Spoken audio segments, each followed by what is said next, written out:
As world leaders gathered in New York City Tuesday for the United Nations General Assembly, fully in person for the first time in 3 years, UN Secretary General Antonio Guterres opened with a grim assessment and called on the UN's 193 members to fix what he described as colossal global dysfunction. Our world is in peril and paralyzed.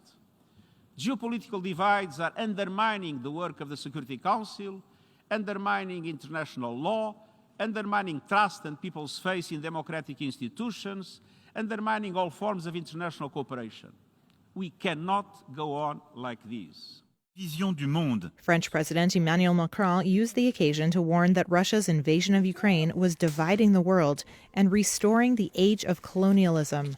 In a forceful 30-minute speech, Macron pleaded for neutral countries on the war to take a stand.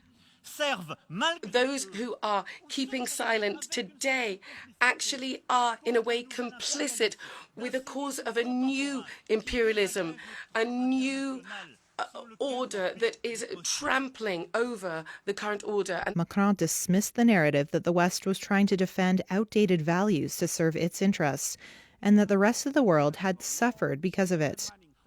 It is up to the members of the Security Council to say this loud and clear, and to the members of this assembly to support us on our path to peace.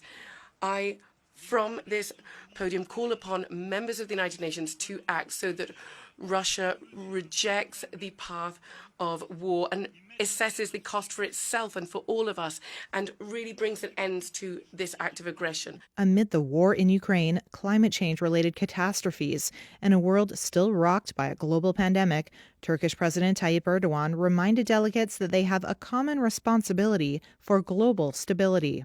All these disasters affecting millions of people have shown, once again, that the United Nations will have to be much more effective, much more influential. On ending the conflict in Ukraine, Erdogan pointed to dialogue as being key.